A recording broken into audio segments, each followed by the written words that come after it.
श्री राम जय जय राम। श्री राम जय जय राम। श्री राम जय जय राम।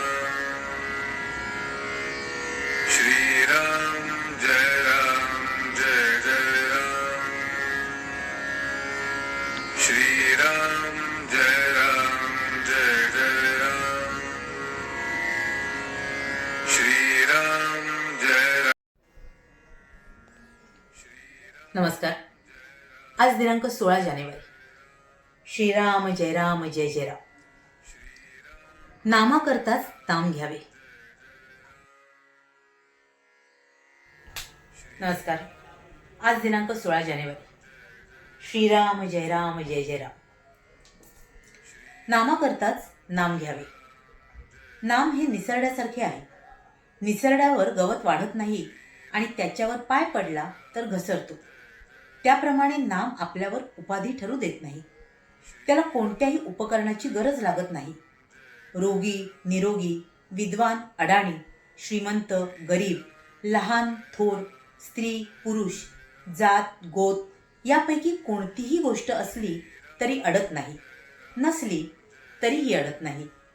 नामाशिवाय दुसऱ्या कोणत्याही साधनाला शक्ती, बळ, पैसा वगैरे कोणत्या तरी गोष्टीची मदत लागते। असे हे अत्यंत उपाधिरहित असलेले नाम आपणही अत्यंत उपाधिरहित होऊन घेतले तरच त्यात आपल्याला प्रेम येईल। आपण उपाधिरहित होणे म्हणजे नाम हे केवळ नामाकरिताच, स्वतःच्या कल्याणाकरिताच घेणे, जगातल्या दुसऱ्या कशाही करिता न घेणे।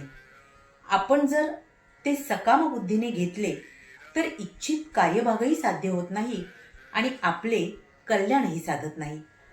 सकाम नाम घेणे हे किती वाईट आहे हे सांगणे फार कठीण आहे।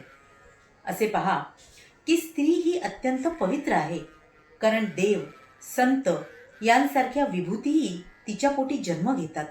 अशा स्त्रियांना पळवून नेऊन अनितीने वागायला भाग पाडून त्यावर पैसे मिळविण्याचा धंदा काही लोक करतात। ही किती निंदादायक गोष्ट आहे बरे।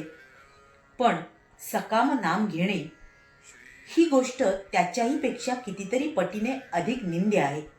म्हणून नाम हे नामाकरिताच घ्यावे। त्याचा संबंध आपल्या इच्छा अपेक्षांशी ठेवू नये। नामाकरिता नाम घेतल्याने मन आपोआप अंतर्मुख होऊन जाते। नामाच्या साह्याने मन अंतर्मुख केल्यावर आनंद सापडतो, आपल्या हृदयातच तो सापडतो।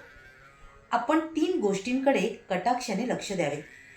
आचरण अगदी शुद्ध ठेवावे, दुसरी नामाला कधीही सोडू नये आणि तिसरी माझा सांभाळ करणारा कुणीतरी म्हणजेच सद्गुरू आहे ही जाणीव जागृत ठेवावी। प्रत्येक माणसाला कशाची तरी विशेष आवड असते, त्या आवडीमध्ये राहावे आणि त्यात जबरीने नाम घ्यावे। आत्मज्ञान व्हावे म्हणून त्याच्या मागे लागले तर ते लवकर होत नाही।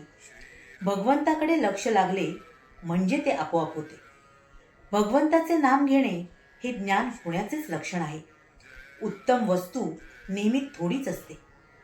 श्रीखंडामध्ये चक्का आणि साखर कितीतरी असते, पण केशर किती थोडे घालावे लागते। तसेच भगवंताच्या नामाचे आहे। रोज थोडे पण अगदी मनापासून आणि मोबदल्याची अपेक्षा न करता नाम घ्यावे, ते फार काम करेल। भगवंत हा सर्व सत्ताधीश खरा, पण एका बाबतीत तो लुळा पांगळा होतो व सहज अडकतो। भुंगा जसा लाकूड पोखरतो पण कमळात अडकतो, तीच स्थिती नामाच्या बाबतीत भगवंताची होते। पाणी हे जसे शरीराचे जीवन आहे, तसेच नाम हे मनाचे जीवन आहे। श्रीराम जय जय राम। नाम हे उपाधिरहित आहे आणि म्हणूनच महाराज आपल्याला इथे सांगतायत की आपण कुठल्याही अपेक्षेने नाम घेऊ नये। नाम हे फक्त नामाकरताच घेतले जावे। जर कुठल्याही अपेक्षेने ते घेतलं तर त्याचा फारसा उपयोग होणार नाही, पण ते जर निष्कामपणे घेतलं, कुठलाही स्वार्थ साधण्याच्या उद्देशाने न घेता अतिशय तळमळीने स्वच्छ अंतःकरणाने घेतलं तर त्यात आपलं खरं कल्याण आपल्याला साधता येतं। आपल्या भगवंताशी आपल्याला अधिक अनुसंधान साधता येतं आणि खरा आनंद त्यात आपल्याला प्राप्त होतो. म्हणूनच असं हे उपाधिरहित नाम आहे आपल्या गुरुने दिलेलं, ते आपण अतिशय निष्ठेने आणि निस्वार्थी बुद्धीने मनाने घेऊया आणि आपल्या भगवंताची प्राप्ती करून घेऊन आनंदमय जीवन प्राप्त करून घेऊया. साऱ्यांसाठीच खूप सारी गुरु ब्लेसिंग्स. श्री स्वामी समर्थ. जय गुरुदेव.